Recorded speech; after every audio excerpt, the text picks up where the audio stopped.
falamos no primeiro bloco sobre essa intenção do Temer aí, que fazer essa ponte para o futuro com os 5 governadores, achar uma terceira via e tal, aquele papinho da terceira via de novo. Essa ponte, eu posso ter a certeza que ela será superfaturada e será feita por uma empreiteira amiga. Essa ponte para o futuro.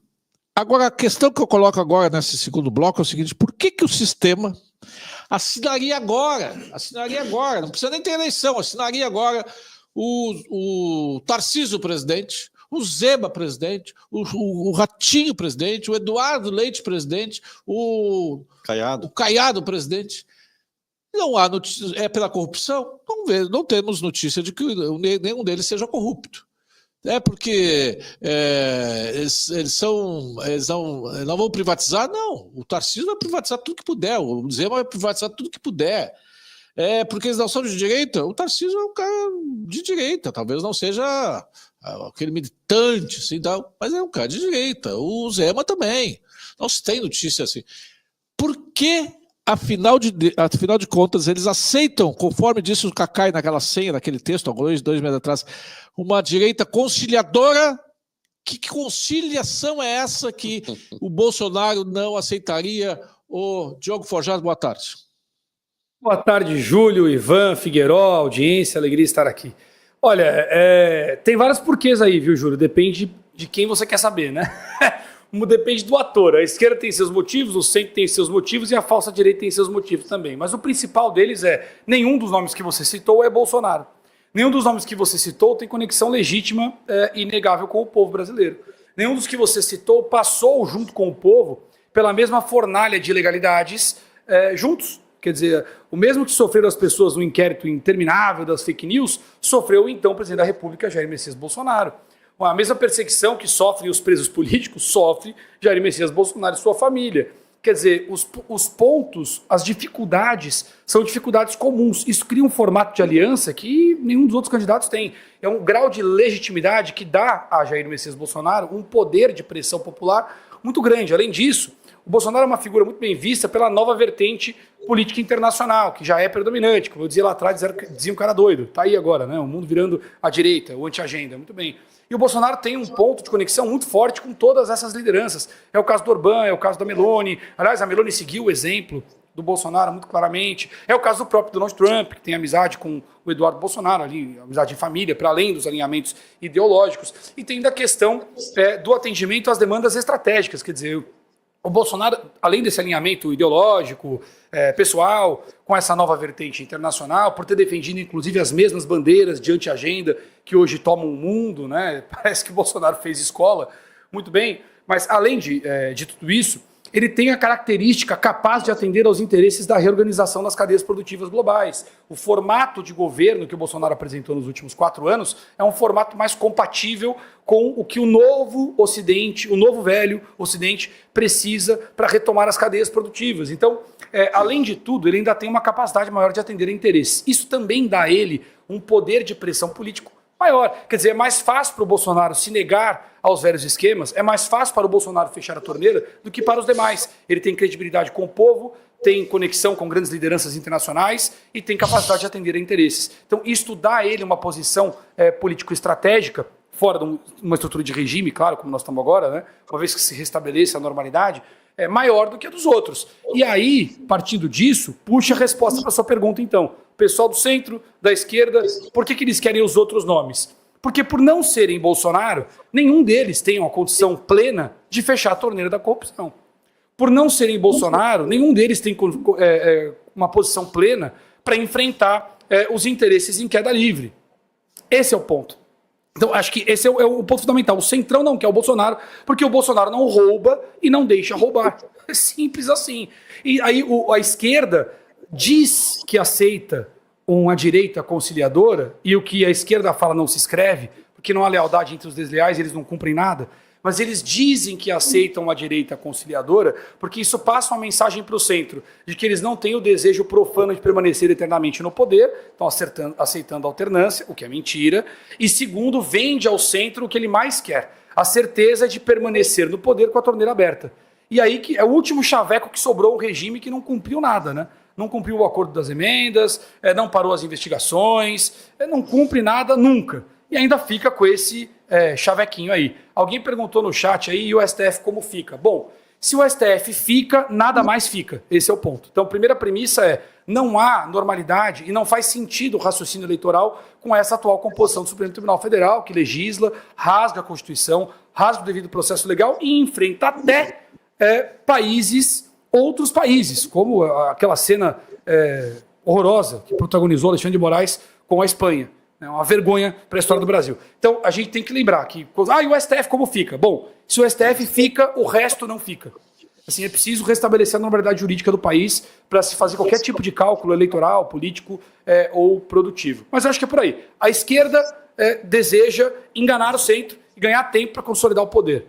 E o centro está doido para permanecer onde está, sem um Bolsonaro para fechar a torneira. E todos eles estão lidando com um cenário fora da realidade, viu, Júlio? Me perdoe, porque não existe um horizonte no Brasil sem o Bolsonaro, pelo menos não sem um custo muito, muito, muito elevado para todos os envolvidos, elevado demais para que eles permaneçam no poder.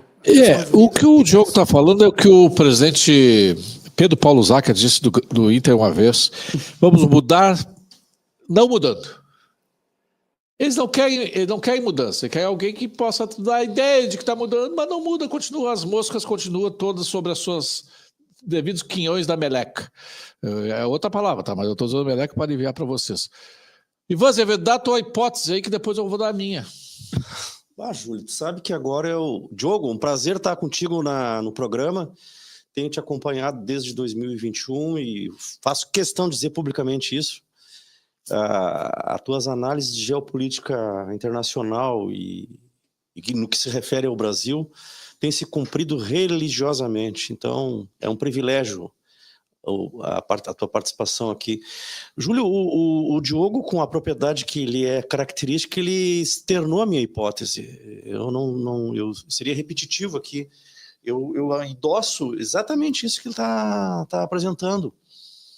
É uma tentativa desesperada do regime de tentar evitar o retorno inexorável do presidente Bolsonaro, que agora, o que acontece? O Diogo falou rapidamente sobre isso.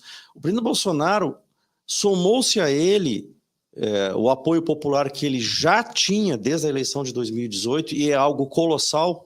Nunca se viu uma liderança política no Brasil com um apoio espontâneo da população desta forma, vertido em votos e capilaridade de manter esse eleitorado sem perder, apesar de toda a perseguição que ele tem sofrido. Ele não perde um eleitor, ele agrega eleitores. Isso gera um desespero no sistema. Mas somou-se a isso o fato derradeiro.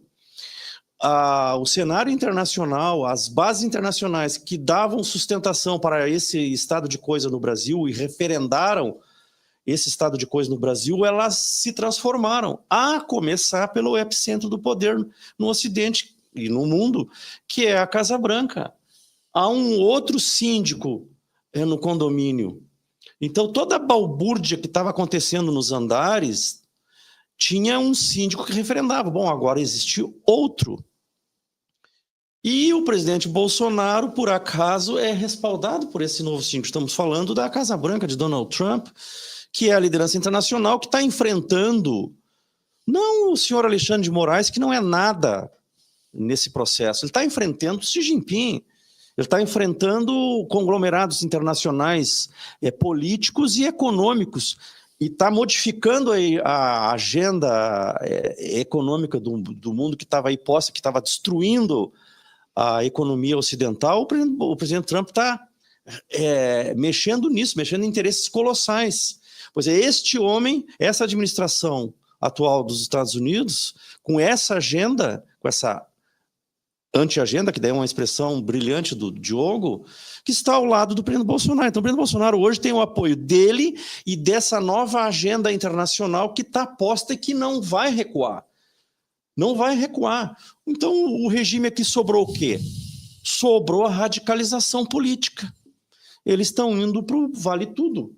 Porque não tem outra coisa para fazer. Não tem povo e estão perdendo, inclusive, para terminar aqui, perdendo as próprias bases internas de uma parte desse centro político fisiológico aqui, como o Kassab, que está dando um passo atrás sobrou o Temer, que estava natimorto já nesse processo, tentando regurgitar uma saída aí patética para enfrentar o presidente Bolsonaro. Então, não vão conseguir. Vocês tangenciaram aí, na minha opinião, vocês tangenciaram várias coisas, mas o fulcro acho que vocês não tocaram.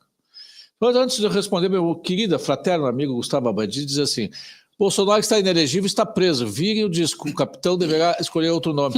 O Abadi está agindo como os petistas, que dizem que o Bolsonaro já morreu, está morto, não, troca o assunto.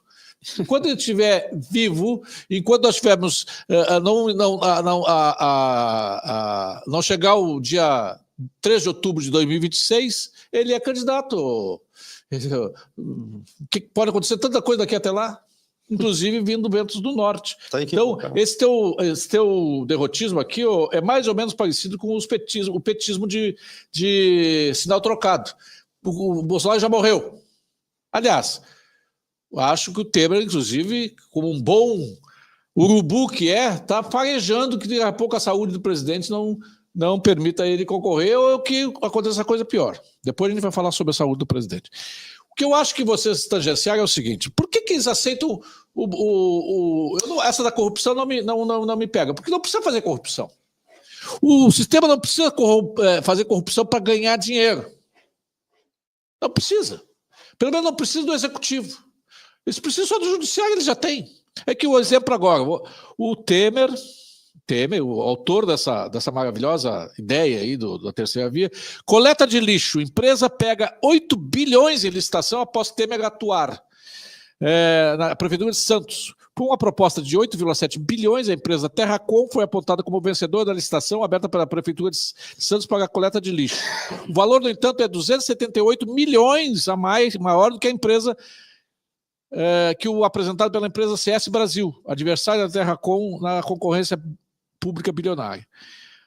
A decisão que confirmou a vitória da Terracom na parceria pública-privada foi tomada após 2 anos de batalha judicial entre a empresa, a Prefeitura de Santos e a CS Brasil. Para isso, o empreendimento contou com os serviços do ex-presidente Michel Temer. Advogado, ele assinou os recursos impetrados pela empresa na Justiça. Por ano, a Terracom vai receber 293 milhões da Prefeitura. A proposta da CS Brasil previa um repasse anual de 283, ou seja, 9 milhões e 200 a menos a CS Brasil. E por que ganhou a outra? Porque o Temer é advogado. Então eles não precisam do executivo hoje. Uma decisão monocrática dos senhores iluminados resolve dinheiro para todo mundo, se for o caso. Então não precisa. Não é a corrupção. Não por causa das inserções internacionais. O Zema teria inserções, se ele fosse presidente, ele faria canais. Qualquer um da direita colocado no posto de presidente da República rapidamente faria conexões. O Trump não ia querer negociar com o Tarcísio? Como? Óbvio que ia querer. Eu acho que tem a ver com guerra cultural. Porque o problema do sistema não é agora. Não é agora, 2026, 2030, o Gafanhoto. Gafanhoto, eles não estão preocupados com esse pequeno, no curto prazo, estão preocupados no sistema para durar a idade do Sarney. E o Bolsonaro é o único que vai mexer na questão da educação, que ele não conseguiu mexer no primeiro governo. Quem vai mexer na questão do tamanho do Estado, acabar com as mamatas, acabar com aquilo que financia a esquerda do Brasil, financia o pensamento woke do Brasil. A guerra cultural, que a guerra cultural bem elaborada, ela resolve, ela acaba com o sistema. Pelo menos ela corrói as bases do sistema. E aí o sistema esboroa. É isto o problema. O problema não é o Bolsonaro fala... não, porque o Bolsonaro é boca-e-roto, fala palavrão. Perto do Lula, o Bolsonaro é um Camões. É um poeta parnasiano. Então não é porque ele fala grosso, fala errado, fala palavrão, diz que a petista é feia, ninguém quer ter sexo com elas? Mas, Júlio, essa agenda já caiu, isso aí Não ruiu. não caiu, ela tá inteirinha. Aqui, ó, quer ver que... Ela tá pendurada em meia dúzia, deixa eu completar, Júlio, Ivan. meia dúzia. Quem é que vai ser ministro? Quem é que vão ser os futuros procuradores de justiça, os futuros procuradores do Ministério Público? Quem é que vão ser os juízes? Quem vão ser os futuros ministros do STF, do STJ, Se não mudar o sistema, eles vão ser sempre de esquerda, sempre do sistema. Sempre vamos ter uma justiça, especialmente uma justiça alinhada com o sistema. E aí o resto tudo fica dependente disto. O aparelho do Estado brasileiro está tomado por um sistema que se autorreproduz. O único que pode hackear esse sistema é o Bolsonaro. Tá certo, tem razão, permite rápido. O que tu falou sobre o presidente Bolsonaro tá certo. Agora, a agenda cultural, essa agenda cultural que deu sustentação a esse estado de coisa aí, ela veio abaixo, ela está exposta e tá. Aqui no Brasil continua. Mas aí que tá. O Brasil está resistindo porque ainda existe esse regime imundo governando o país, mas está completa e totalmente isolada. Se não vier o Bolsonaro, ela vai ficar intocada. Mas até quando, Júlio? Isso não é mais do interesse internacional. Esse negócio. Aí que tá o Buziles. Mas não tem ninguém que me permite. Fora. O Brasil não consegue viver por si só numa agenda biruta fechada. Não existe isso. Posso dar meus 5 centavos nesses vários pontos que o Júlio trouxe? Posso dar meus 5 centavos, Júlio, nesses vários pontos que você trouxe? Primeiro, vou do começo. Você falou sobre a corrupção não é a corrupção porque eles têm o judiciário. Aí eu não concordo com essa afirmação. Por quê? Porque para manter o judiciário é necessária a corrupção. Você deu um exemplo da Prefeitura de Santos. Mas não precisa do executivo. Eles não precisam do executivo. Calma aí, Júlio. A Prefeitura de Santos, ela é um cargo, portanto, político. As verbas que vão para a Prefeitura dependem em grande medida das decisões do Legislativo.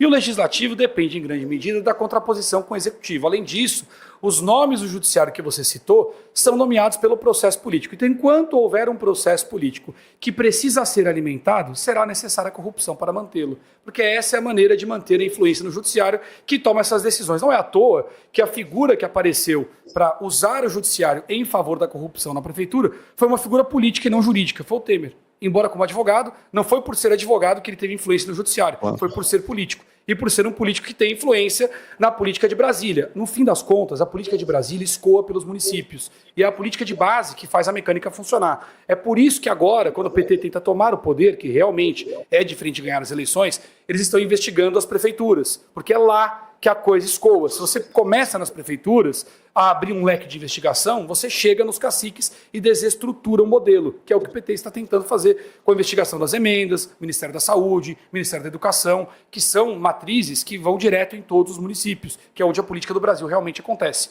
Então, eu concordo que o judiciário é parte fundamental, não à toa eles aparelharam, mas não basta o judiciário. Para isso funcionar, tem que ter aparelhado o TCU, tem que ter aparelhado o Ministério Público. E quem faz esse aparelhamento, a mecânica para isso, é o processo político. E o processo político é alimentado, sobretudo, por corrupção. Então, são duas pernas de uma mesma caminhada. Então, nesse aspecto, embora o judiciário hoje tenha um poder muito inflado, que inclusive está incomodando o processo político, é um poder inflado que avança contra o processo político, para dominá-lo, inclusive, mas eles são braços codependentes. O fim desse processo, se o PT conseguisse, seria um congresso fechado de portas abertas, sem caciques, com bando de cabeça de bagre, que faz o que eles quiserem. Então, esse é o ponto, mas eles precisam do processo político. Então, a corrupção é necessária. Vão vender a ideia de corrupção.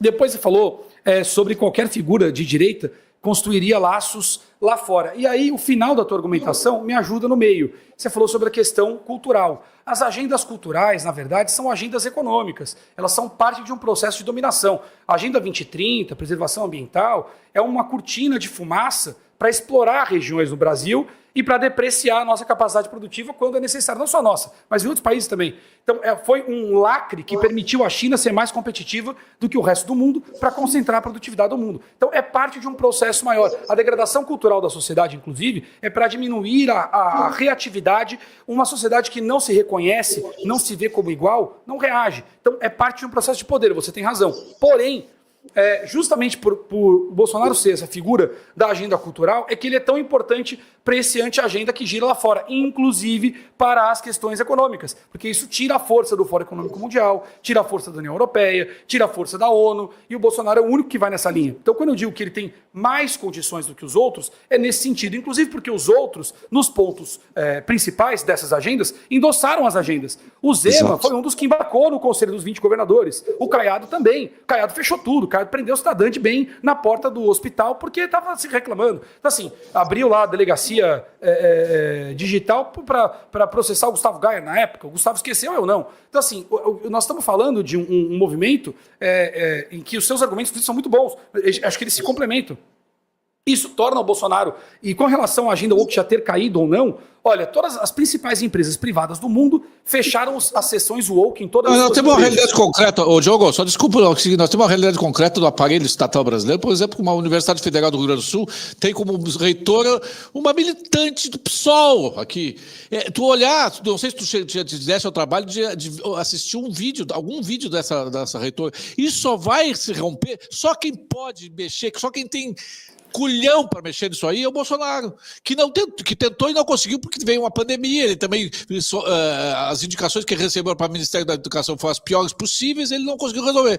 É um abelhão, por exemplo, que ele vai mexer. O aparelhamento, as tais das cotas, quem é que vai? O Bolsonaro faria o que o Trump está fazendo nos Estados Unidos hoje. Nenhum deles outros aqui fariam. O que o Trump está fazendo é mexer, por exemplo, agora. A Universidade de Harvard não quer fazer programas de. Não quer acabar com. Antissemitismo? Não quer fazer programas de antissemitismo lá? Acabar com o antissemitismo lá? Então tá. 2 bilhões de dólares, eu não pago mais essa encrenca. Quem é que tem cujones para fazer isso aqui no Brasil? Só o Bolsonaro. Sim. Então, mas essas agendas não são nossas. Isso é a base do sistema, isso é o que sustenta o sistema, é o sistema na educação e no aparelhamento do Estado. O Estado está aparelhado, cara, em tudo. Está aparelhado em tudo. A Defensoria Pública. E tudo que tu possa imaginar está aparelhado pelo sistema. Quem é que pode mexer nisso? Quem é que tem desassombro para mexer nisso? É só o Bolsonaro. Ô, Júlio, quando alguém morre, o cadáver some, a pessoa morreu, o cadáver desaparece. Leva um tempo para ele se decompor. Exato. Não é porque a agenda morreu que as peças que já estão aparelhadas vão desaparecer de repente, como mágica. Não é assim, leva tempo. Você tem razão. As posições ainda estão ocupadas. A questão é, essas posições têm horizonte? Por exemplo, a agenda woke é nossa? Nasceu no Brasil? Não, a gente importou.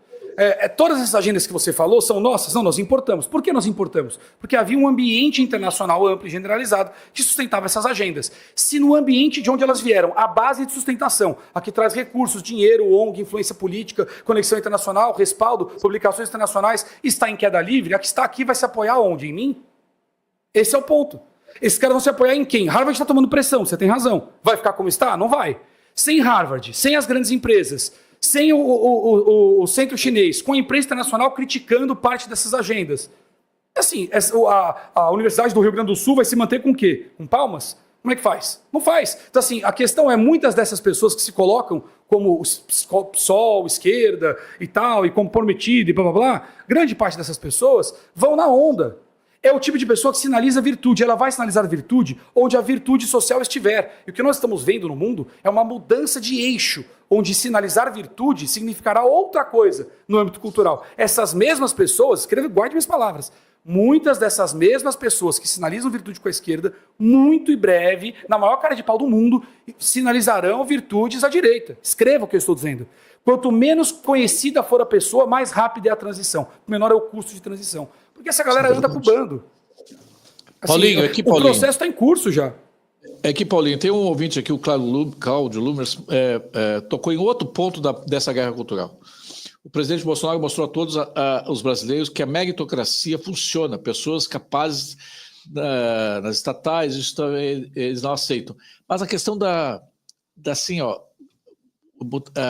a independência do Estado brasileiro. Só quem pode tornar o brasileiro alforreado, independente do Estado, é o Bolsonaro. Os caras não dependem de Bolsa Família. O cara que depende de Bolsa Família é um curral eleitoral da esquerda, é um curral eleitoral do sistema.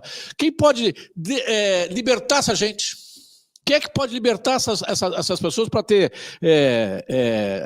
trabalho, para ter uma rampa de acesso, sair da dependência do Estado? Quem é que pode libertar os índios brasileiros lá do... Quem é que pode fazer gerar riqueza o Norte e o Nordeste? A Amazônia? É o Bolsonaro. Os outros não tocam nesses assuntos. Eles não Isso tocam, faz parte, e também faz parte da guerra cultural. Eu acho que a gente está falando coisas que se complementam aqui. Tu trouxe algo muito importante, que realmente é a modificação da sociedade através do plano cultural. E ele não é simplesmente um projeto econômico, aí eu discordo um pouco do Diogo, mas sim um projeto de mudança de pensamento, de mentes. Não. Hoje, no Brasil, todos os projetos que tu tens, a produção literária, a produção de cinema, a produção científica, a grande maioria delas ainda é de esquerda. Então, é como tu disse, é um sistema que se retroalimenta. Por mais que ela esteja em decadência no mundo inteiro, o feminismo teve em decadência no mundo inteiro, mas ele não morreu. E ele voltou com mais força. As ondas do feminismo, ele voltou com mais força. Então, num país onde tem uma degradação cultural, onde tem uma infiltração cultural com um pensamento marxista que se retroalimenta a partir das academias, a partir das universidades, esse sistema ele vai continuar. Ele vai se perpetuar ainda por muito tempo. Se perpetuar não, mas ele vai continuar por muito tempo. Pode ser que as grandes empresas agora estejam abandonando o barco, mas é muito pouco ainda no meu ponto de vista. Teve o governo, a Suprema Corte Britânica, Estados Unidos, Hungria, mas ainda é muito pouco. O mundo inteiro ainda está muito infiltrado com esse pensamento woke, e isso se infiltrou na sociedade, se infiltrou nas universidades e continua sendo produzido. Não existe um processo para parar essa produção. E tu disseste muito bem, quem representa o candidato para parar esse processo é o Bolsonaro. A cultura ela muda, modifica toda uma sociedade, e o Bolsonaro sabe e percebe isso. Ele tem dentro dele essa percepção de que, no longo prazo, para se modificar o pensamento, Exatamente. é através da cultura. Exato. Porque tu vai formar advogados que tenham um pensamento diferente e repudiam o marxismo, mas que defendam a liberdade, que é o que um país precisa para crescer, para se desenvolver, que é a liberdade. Tu vai formar juízes com essa mentalidade, professores, ou seja, tu vai modificar toda a sociedade no seu espectro, tanto político, econômico, social, moral, a partir da cultura. Quer ver, ó? Né? Mas se complementa. Eu não estou discordando. Figueiredo. Só para complementar. Só um ponto rapidinho. Eu não disse que é econômico, tá? Rapidinho. Se você discorda do jogo, diz que é só econômico. Não, só pontuar. Eu não estou dizendo que é só econômico. Assim, tudo que você falou eu concordo 100%, tá? 100%. Eu só acrescentaria no que você disse, um ponto. O que eu quis dizer é qual é o propósito maior. Propósito maior é dominação global. Dominação global passa por dominação de matriz econômica. Degradação social passa por controle político e por vantagens econômicas em cima da agenda de degradação política. Então eu conectei uma coisa na outra, mas eu não estou dizendo que é só isso. Estou dizendo que há um impacto maior. Até porque a cultura, ela influencia em diversas partes. A economia é uma delas, né? Então, tu tem a economia, tu tem a política, tu tem os múltiplos princípios impactos morais, né? Então, tu tem diversas formas na qual a cultura influencia. Então, e com relação à universidade, eu diria que a produção cultural hoje, diferente do passado, não depende só da universidade. Esse é um ponto que as pessoas desconsideram nessa análise, que eu acho que é importante considerar. Antigamente, a gente dependia dos caras. Hoje, Diogo. Eles estão no jardim de infância hoje.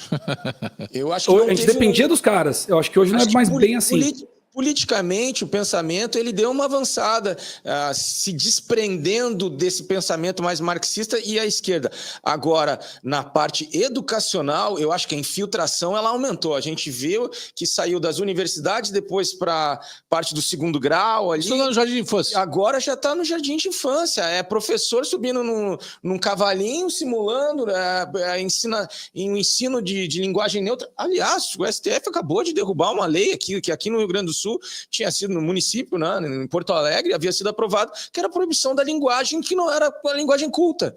Né? Claro, a premissa de que é porque somente o Congresso ou o governo, mas a gente sabe que não. Ele derrubou uma lei que era um avanço. Ou seja, na parte educacional, na parte da formação da cultura, na guerra cultural, a gente ainda...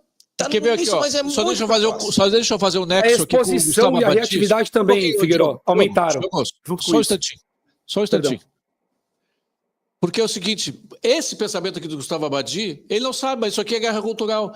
Quem pode libertar o povo brasileiro é o próprio povo brasileiro e não será político. Uma ova que não será político, é pela política, só que não pela política que está sendo feita hoje pelos políticos eleitos por esse povo que foi refém, teve sua mente refém do sistema. Tu tem que libertar as pessoas para que elas possam ver assim, eu não vou votar nesse filho da mãe aí, cara. Eu vou votar no cara aquele lá, vou mudar o meu pensamento do meu voto, não vou trocar por um saco de cimento, não vou trocar o meu voto por um Bolsa Família. Isso aqui, para mudar os políticos, político não dá jabuti não dá em árvore. Político não está lá por gestão espontânea. Geração espontânea, está lá porque alguém votou. E esse pessoal vota nesses políticos vagabundos porque eles não têm. Eles são fruto de uma militância política. Nas escolas, no teatro, no cinema, na televisão. É isto. É tudo fruto de uma guerra cultural vencida por eles até agora.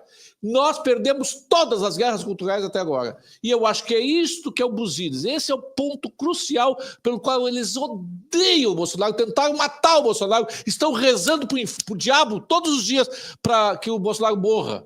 É isto. Porque a guerra cultural é que vai acabar com eles, meu querido. E não é assim, não é numa eleição. Eles estão um pouco preocupados, porque o cara que entrar, eles dão um jeito de achar caminhos para fazer as negociatas deles. Não é isto. O problema deles é o futuro. É a manutenção do sistema no longo prazo. É isto. E é guerra cultural, sim. Pode complementar ou contrariar o Diogo Forjas? Não, mas eu não estou contrariando. Deixa eu deixar bem claro o negócio. Eu não estou contrariando. Entendo o que eu estou dizendo. Eu concordo com vocês. Eu só estou dando uma outra perspectiva sobre esse mesmo ponto.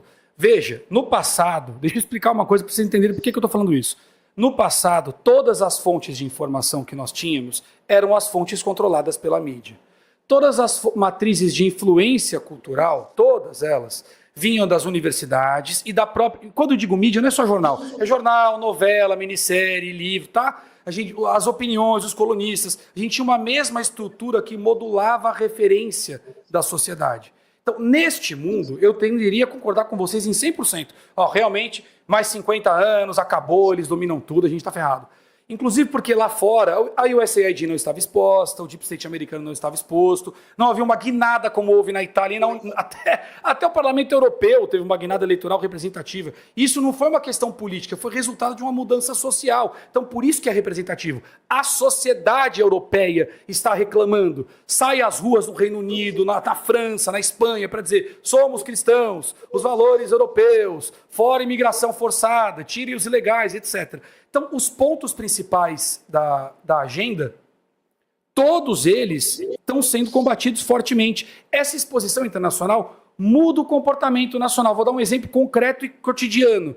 A imprensa brasileira, mesma que passava pano para todos os abusos do Supremo, começou a pontuar críticas mais fortemente, com mais frequência. Por que isso passou a acontecer? Porque a desmídia internacional mudou de posição. Eles são pautados por lá. Então, esse fenômeno social não pode ser desconsiderado. O tempo de transformação de hoje não é o mesmo tempo de transformação dos anos 90. Outra coisa, essa questão do aparelhamento no ensino que vocês estão falando, e eu concordo, e ele é gravíssimo, vocês estão cobertos de razão, mas no passado não se falava sobre isso. O que nós estamos vendo agora é que há uma estrutura que expõe esses pontos e cria uma reatividade social maior. E não é uma reatividade social isolada, só aqui dentro, um caso ou outro. Ela está conectada a um processo de transformação maior que está rolando no mundo inteiro. Então tem eco. E da mesma forma que a mídia lá fora influenciou aqui para essas questões do Supremo, tende a influenciar para as demais. Veja que até a Netflix tem começado a colocar coisas cristãs. Isso é uma diferença cultural significativa. Outra coisa, hoje o vocabulário do cidadão comum,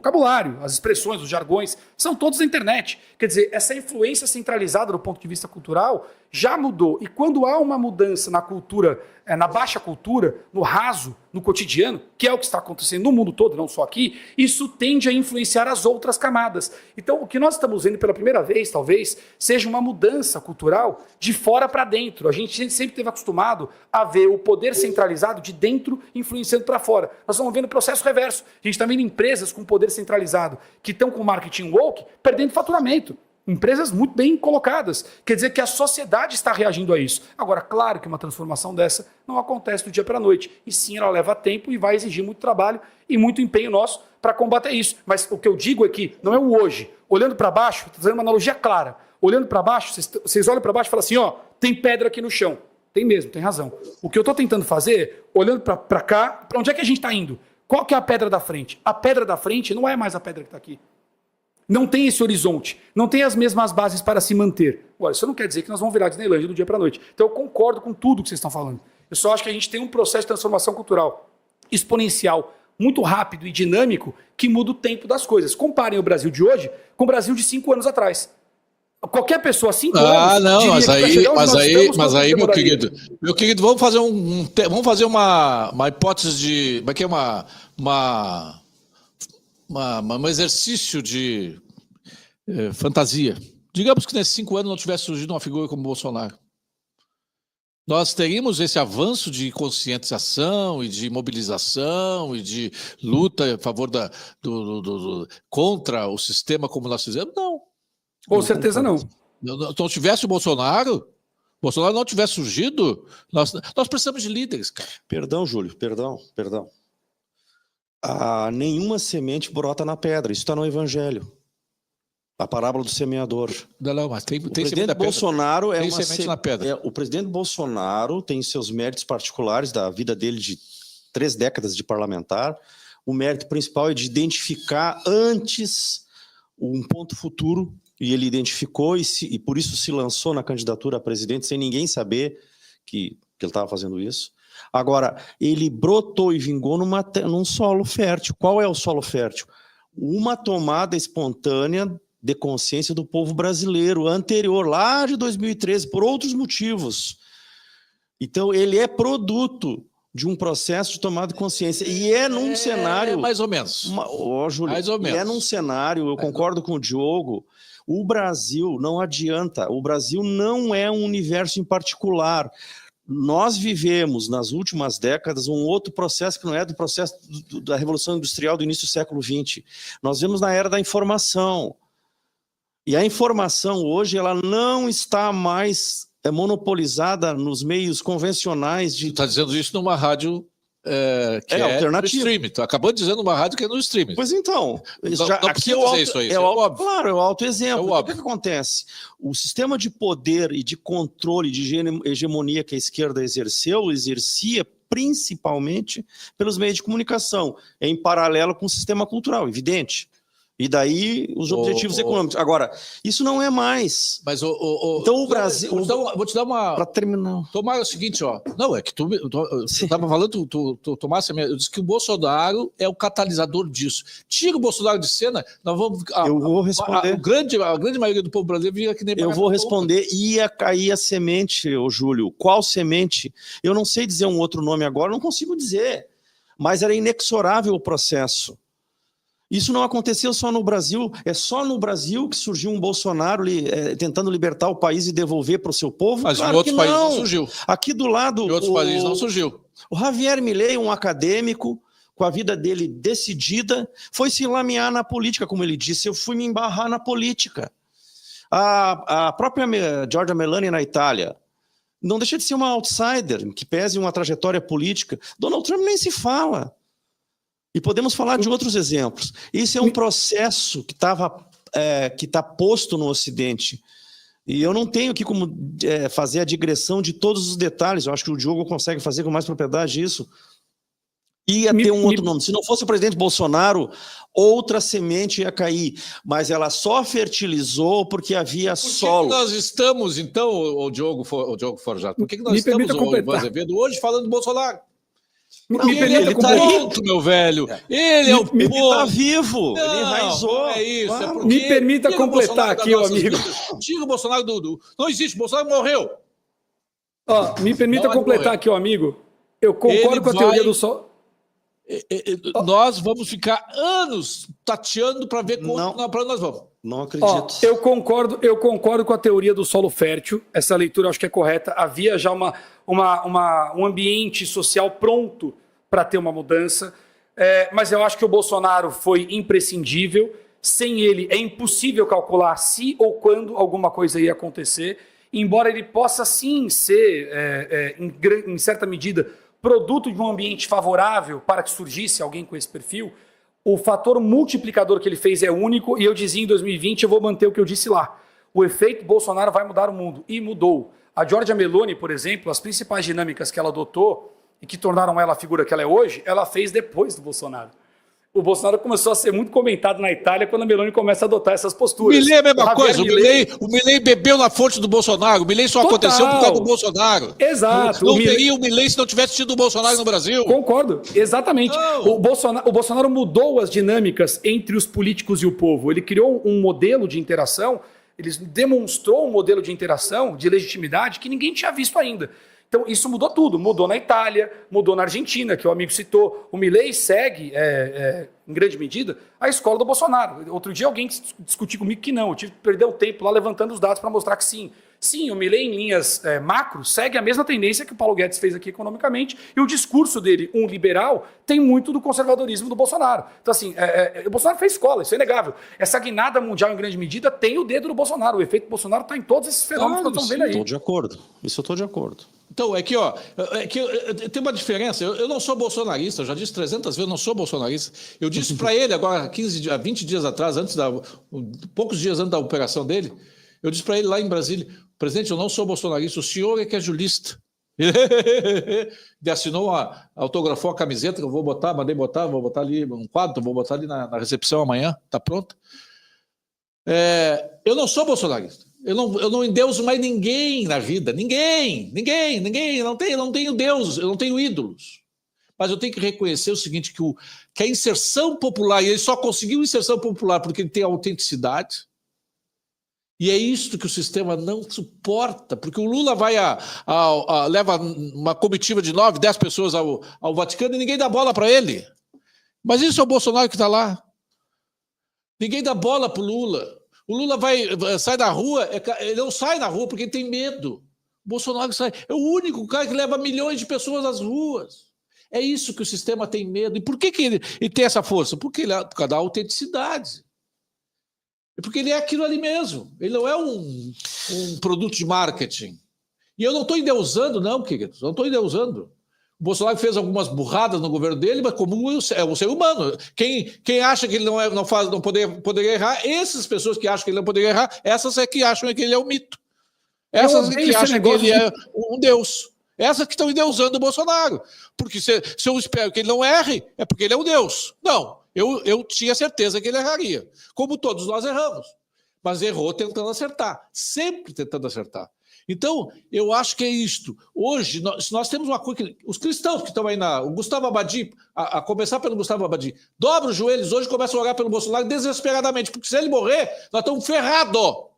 Se ele morrer, a saúde dele não está boa. Se ele morrer, nós estamos ferrados. Vai atrasar em 20, 30 anos o processo de libertação do Brasil, no mínimo. Ô, Júlio, eu odeio essa história. E na volta eu quero falar sobre a saúde do Bolsonaro. Eu tenho informações. Calma, ô, Júlio, essa galera que cobra... Fica tranquilo. Ô, Júlio, eu quero endossar o que você está falando, é o seguinte, uma coisa que me incomoda muito, né? Tem gente que toda vez que a gente elogia o Bolsonaro, sempre tem no chat, ou em algum lugar, sempre tem alguém para dizer assim, mas ele erra. Quer dizer, então você, para elogiar o cara, tem que meter o pau, senão não pode elogiar. É uma coisa insuportável isso. Agora, quando vai elogiar outros candidatos desses limpinhos que vocês citaram aí, tem que pagar o pedágio para a esquerda. Só pode elogiar o Bolsonaro se bater, senão você é fanático. Tenha santa paciência, eu não vou ficar criticando o cara, não. Pô. Apagação de pedágio, né? Mas ficou bonito dar pau no Bolsonaro, ficou assim charmoso. Eu sou independente porque eu não dependo do Bolsonaro. Aí o cara que não depende do Bolsonaro fala, cada 3 coisas ele fala o Olavo de Carvalho. E o Olavo de Carvalho tem o seu papel na história do Brasil. E cada um no seu quadrado. E o cara não é Bolsonaro, eu não sou bolsonarista, é olavista. Por favor, Gustavo Abadi, aproveita o intervalo e vai tomar uma Coca-Cola gelada. Voltamos depois dos comerciais.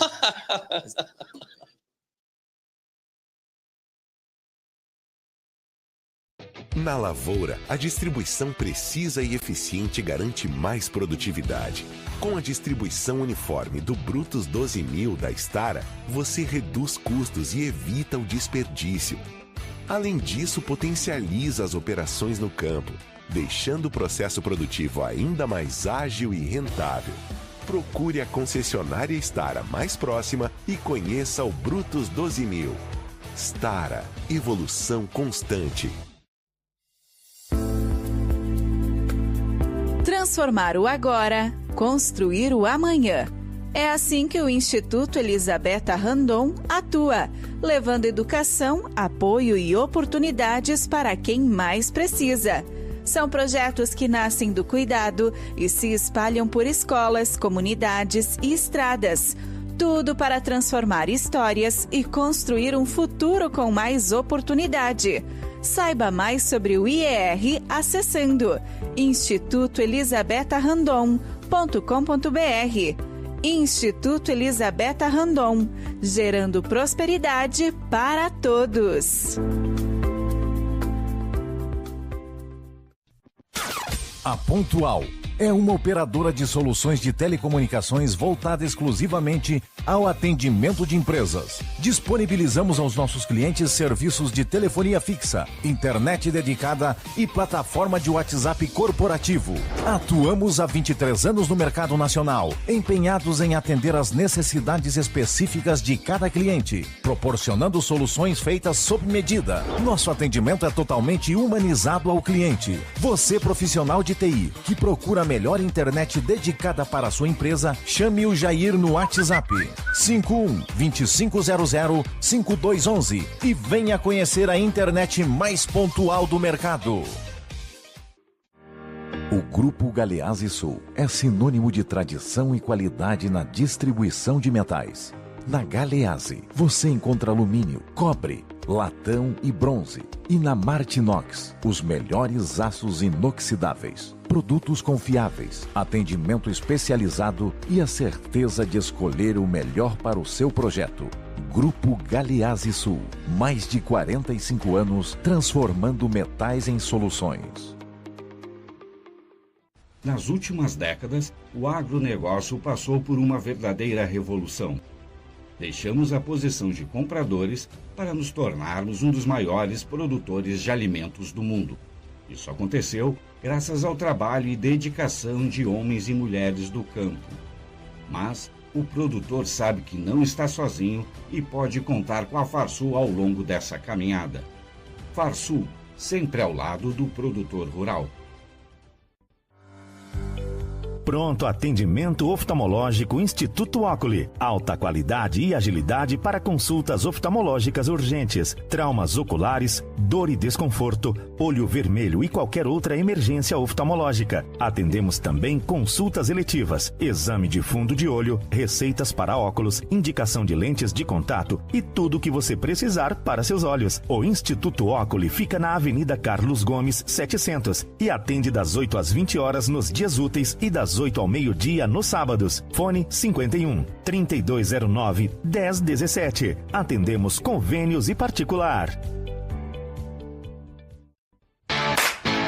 O Grupo Telecom ajuda o seu supermercado a colocar tecnologia no que dá lucro. É a maior empresa de software do Rio Grande do Sul, que fornece até lançamentos de notas fiscais. É a única empresa no Brasil que faz o controle de impostos dos supermercados há mais de 20 anos e faz também a contabilidade completa para o seu supermercado. Sua tecnologia está segura com o Grupo Telecom, pois não entra vírus e não entra hacker. Com o Grupo Telecom, a gestão do seu supermercado fica muito mais fácil. Visite grupotelecom.com.br. A Rádio Mais Brasil é um espaço de defesa das liberdades. Siga nosso canal no YouTube digitando @Rádio Mais Brasil Oficial. Entre lá e se inscreva no canal.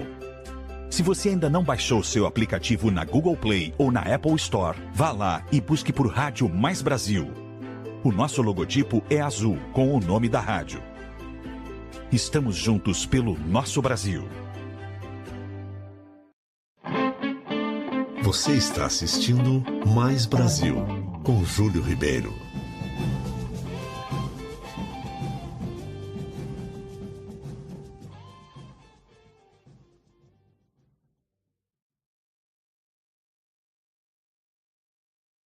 Estamos de volta, continuou o debate aqui no intervalo, né? Cafezinho, bolachinha e ripa na chulipa. Em nome de Conselho Regional de Odontologia. Melhor para a sociedade, melhor para a odontologia.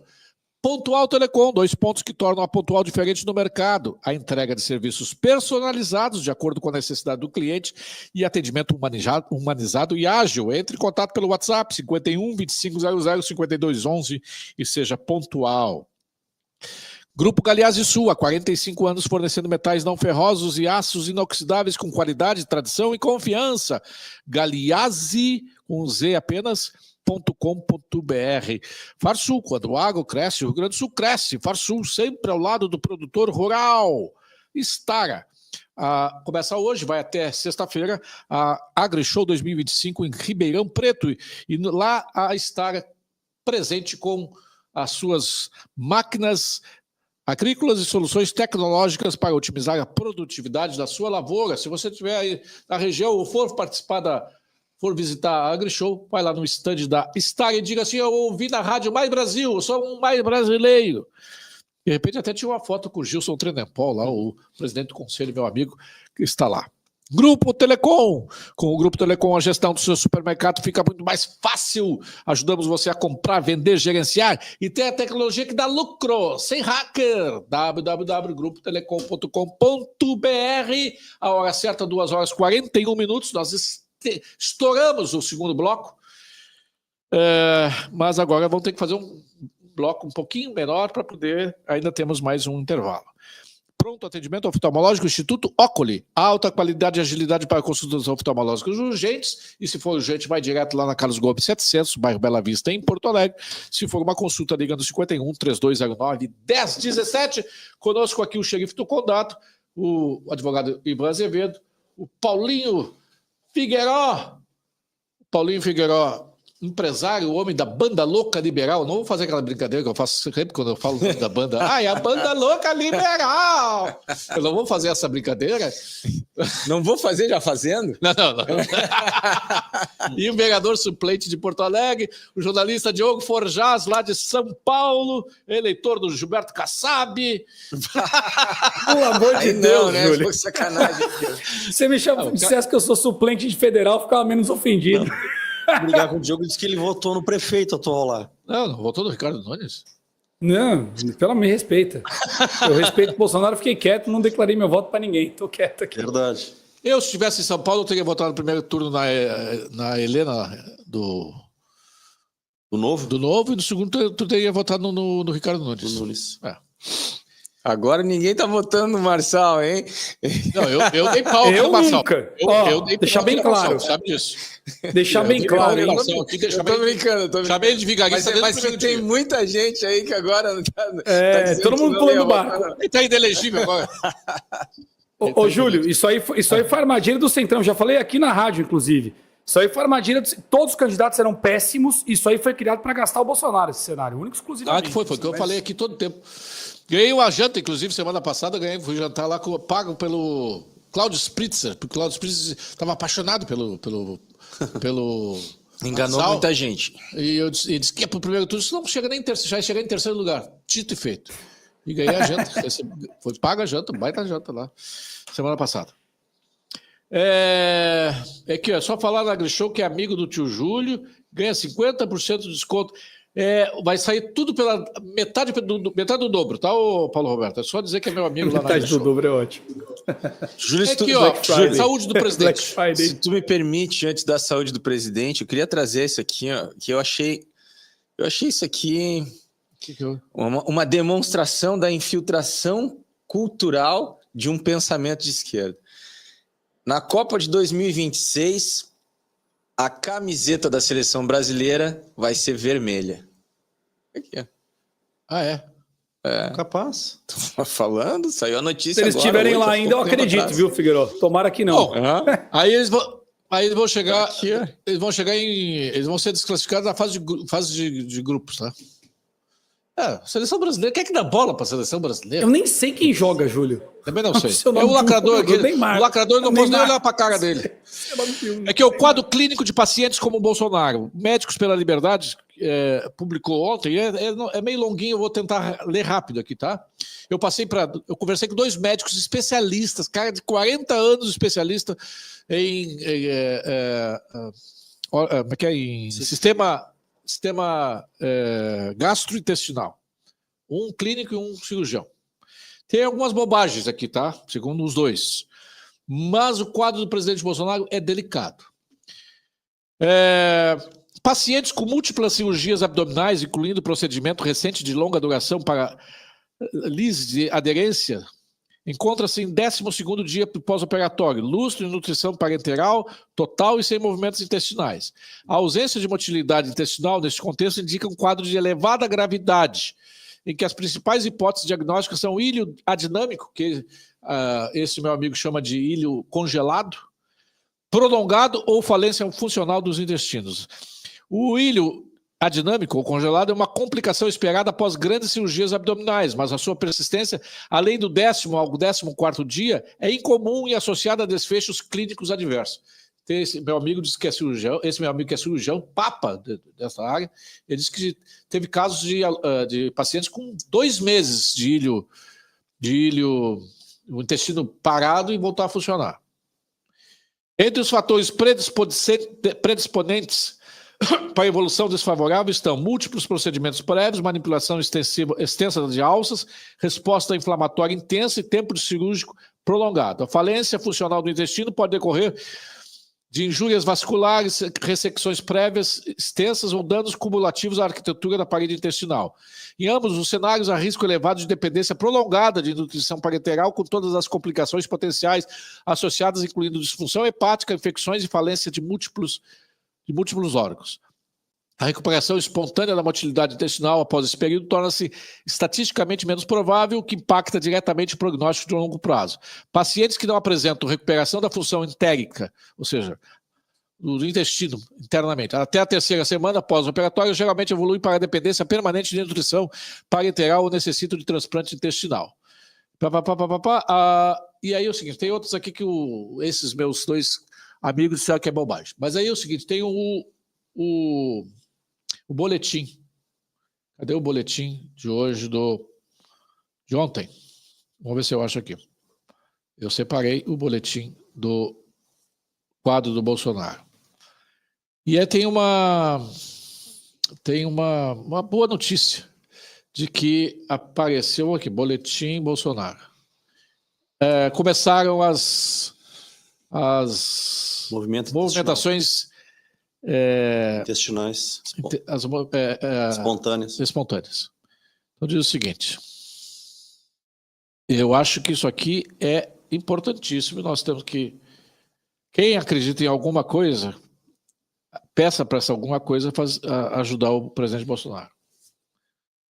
Diz o seguinte: o hospital da F-Star informa que o ex-presidente Jair Bolsonaro permanece internado na UTI em acompanhamento pós-operatório, segue estável clinicamente, houve melhora progressiva dos exames laboratoriais do fígado, que havia uma infecção hepática. Persiste a gastroparesia, retardo do esvaziamento do estômago, porém apresentou sinais iniciais de movimentos intestinais espontâneos.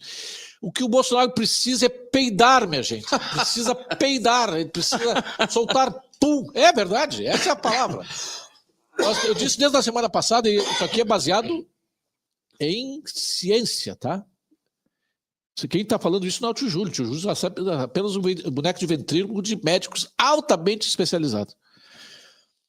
Persiste, porém, apresentou sinais iniciais de movimentos intestinais espontâneos, mas ainda sem condições de alimentação por via oral por sonda gástrica, recebendo suporte calórico nutricional vida parental. Permanece realizando fisioterapia, motor, Tem 2 coisas.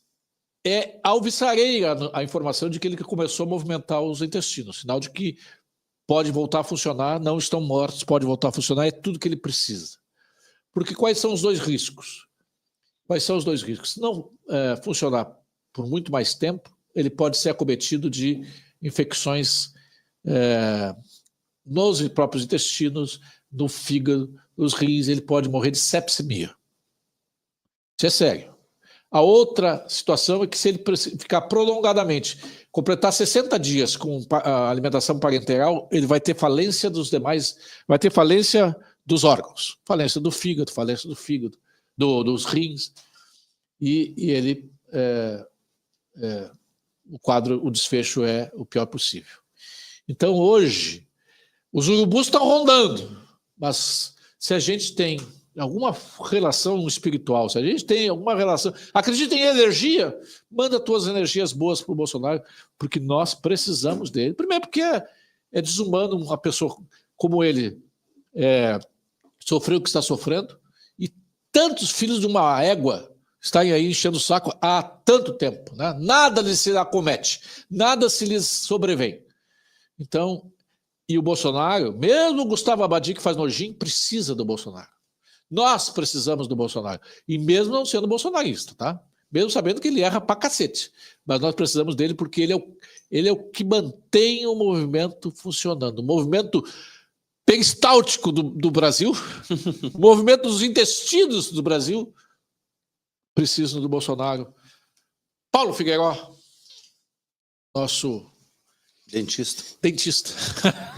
Lembrando, né, que quando a gente passa por esse momento e começa a analisar todas as narrativas da esquerda, as narrativas do judiciário, da Suprema Corte, sobre o país estar passando por um momento delicado na democracia, que a democracia estava em risco, que sofreu uma tentativa de golpe, a gente não pode deixar de esquecer que o verdadeiro golpe foi dado quando tentaram eliminar o candidato que estava em primeiro lugar nas pesquisas de 2018. Foi uma facada, e essa facada ela foi dada por um militante de extrema esquerda, afiliado a um partido, PSOL, um partido dito como satélite, né, um partido de apoio ao PT, e tentaram retirar do jogo político, né, retirar das eleições o candidato que representava um pensamento totalmente antagônico à esquerda. E a esquerda, a gente sabe que ela é violenta e age assim, e já agiu em diversos outros países do mundo. A partir desse momento, a gente não consegue compreender essa equivalência de golpe, onde uma senhora carregando uma Bíblia, um pipoqueiro, o cara que vende picolé, o popcorn, né? Ice cream salad. Pois é. Todos esses estavam tentando dar um golpe onde não existia praticamente nenhuma arma. Não existia arma, né? Na verdade, não existia arma. Tinha botox com bolinhas de gude. Com base nessa narrativa foi quebrado sigilo telefônico, até mesmo de advogados, coisa que não foi quebrado, sigilo telefônico do advogado Adélio Bispo. Foi quebrado todo tipo de sigilo, foi pedido prisão preventiva, foi feito pesca probatória, coisa que não aconteceu naquele momento onde quase assassinaram o candidato de direita, que estava em primeiro lugar nas pesquisas. Não houve uma pesca prebatória, não, porque não seria mais. Não houve quebra de sigilo, por exemplo, de um parlamentar como Jean Willis, uma vez que ele também configurava aí como um dos suspeitos de estar arquitetando tudo aquilo. Não há quebra de sigilo também de outros parlamentares de esquerda, como, por exemplo, eu me lembro daquela situação que esteve envolvida a Manuela Dávila, que trocou mensagens com um hacker, o hacker vermelho, aquilo também não teve. Não houve quebra de sigilo telefônico do ministro Flávio Dino, ele também não foi preso, né, preventivamente, assim como foi o governador, como foi o da Polícia Federal, qual é o nome dele? O Silvinei Vasquez. O Ramagem, uma outra acusação, onde ele foi declarado agora há pouco tempo, ele entrou no inquérito, né, foi aceita a denúncia contra ele, se eu não me engano, com base em um vídeo que ele havia mandado para o presidente, ou mandado para alguém, e esse vídeo era uma audiência no próprio STF, era um vídeo de uma audiência no STF, ou seja, é muito difícil para a população, e a população, agora concluindo, a população ela não comprou isso, e o que comprova são, novamente, eu digo aqui, as pesquisas que vêm mostrando que cada vez mais a boca do jacaré da diferença entre o Bolsonaro e o Lula no segundo turno se afastam com o Bolsonaro subindo. Pois é, a saúde do presidente e esses movimentos políticos, Forjaz, nós já estamos caminhando para o final, tem que ir mais um bloco comercial, mas a saúde do presidente e os movimentos políticos. Bom, a saúde do presidente, primeiro, eu queria dizer assim, o que é ser bolsonarista no meu conceito? Vou começar por aí. O que é ser bolsonarista no meu conceito? É confiar na índole, no caráter e nos propósitos de Jair Messias Bolsonaro como uma figura que representa os anseios populares, mesmo sob o forte ataque de todas as estruturas de poder até agora conhecidas. Então, quem confia na sua índole, no seu caráter e no seu propósito, no meu entendimento, é bolsonarista. Então, para ser bolsonarista, não é preciso avaliar se ele erra ou acerta. Então, se ele tem erros ou não tem erros, isso é irrelevante no meu entendimento, para se definir como bolsonarista, e eu sou bolsonarista. Eu confio no caráter e nos propósitos de Jair Messias Bolsonaro e creio que ele seja uma figura que representa o povo. E não acredito que alguém que represente o povo com bons propósitos, como o Bolsonaro tem demonstrado, defendendo os bons valores, os mesmos que o globalismo combate, seja uma pessoa que não tenha conexão com Deus. Então, eu acredito que o Bolsonaro seja uma figura enviada por Deus. Eu tenho fé em Deus, enfim. E não acredito creio que os seus propósitos não tenham terminado ainda. Peço a Deus que permita que ele permaneça aqui por mais tempo. É uma figura centralizadora, importante para o país, de bom coração, que se colocou à disposição do seu povo, mesmo com tudo que aconteceu, depois da facada, depois das ameaças, os processos ilegais. Estava nos Estados Unidos, voltou para cá, não precisaria ter voltado, né, e permanece aqui, então demonstra um compromisso muito grande com o sacrifício de sua própria vida.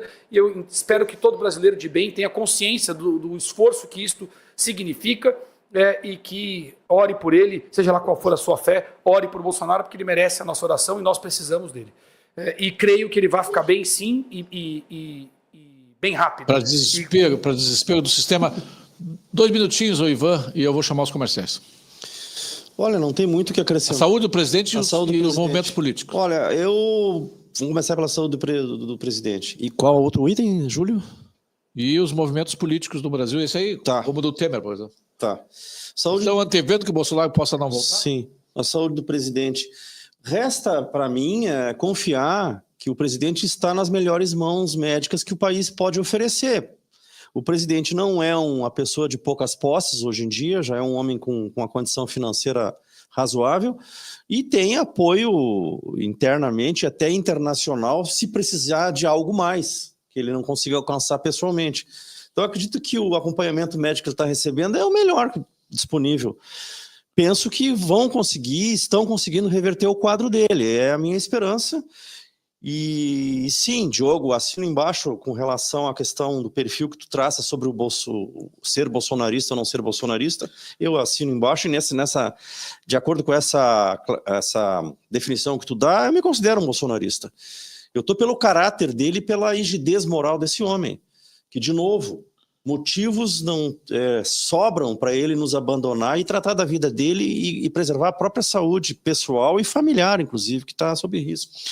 Só uma informação, o Bolsonaro estava iniciando, eu estive com ele na terça-feira e ele foi no sábado, 4 dias depois, e ele me disse, inclusive, presidente, vamos fazer uma entrevista lá semana que vem na Rádio Mais Brasil. Não posso, eu estou correndo agora, eu vou começar a Rota 22, vou começar lá no Rio Grande do Norte com o Rogério Marinho, e eu vou percorrer o Brasil inteiro, mobilizar as pessoas pela anistia. Olha o que ele estava querendo fazer, programando, se não tivesse ocorrido já no primeiro evento, que foi o Rio Grande do Norte. Ele estaria percorrendo o Brasil agora para mobilizar a população e para fazer pressão no Congresso a favor da anistia. Isso aí, para mim, vale mais do que qualquer outra coisa, né? Vale mais do que qualquer outra coisa, porque ele é Que líder que nós temos que fazer isso, né? Sim. Ele não precisaria, eu digo assim, vocês falam porque o Bolsonaro tem cidadania italiana, ele poderia estar na ilha de Capri pescando e dando uma banana para tudo aqui no Brasil, mas ele está aqui. A maioria dos críticos do Bolsonaro, aliás, todos os críticos do Bolsonaro não aguentariam 24 horas nos seus sapatos. 32 segundos, Paulinho Figueiredo. Então, agradecer o convite mais uma vez. E hoje a gente falou bastante do Bolsonaro, né? Mas é que assim, a gente tem que entender, acho que foi uma frase até do Trump, eles não querem me prejudicar, eles não querem acabar comigo, eu só estou no caminho de vocês. E é o que eles querem fazer com o Bolsonaro. Eles não querem... Não é o Bolsonaro, a pessoa Bolsonaro, eles não gostam do Bolsonaro. Mas o Bolsonaro, ele fica no caminho de tudo aquilo que representa os anseios da direita, dos conservadores, né? De tudo aquilo que representa uma ameaça ao sistema. E a ameaça ao sistema não está de acordo com o que é o anseio da população. Então, é por isso que a gente fala tanto no Bolsonaro e é por isso que a gente defende tanto o Bolsonaro. Eu defendo a volta do Bolsonaro, porque ele fez um governo, para mim, um governo muito bom. Então, vou deixar meu abraço aqui para o Diogo, grande amigo, bom te ver de novo. Aqui para o Ivan, o tio Júlio e para toda a audiência aí que está nos acompanhando, em especial ao Vilmar, que sempre me manda mensagem. Que legal que tu vai estar lá no tio Júlio. Então, Vilmar, fica meu abração aí. Vilmar Machado. 31 segundos, ô Ivan Azevedo. Tirei um segundo fora. Pô, tirou um segundo de mim.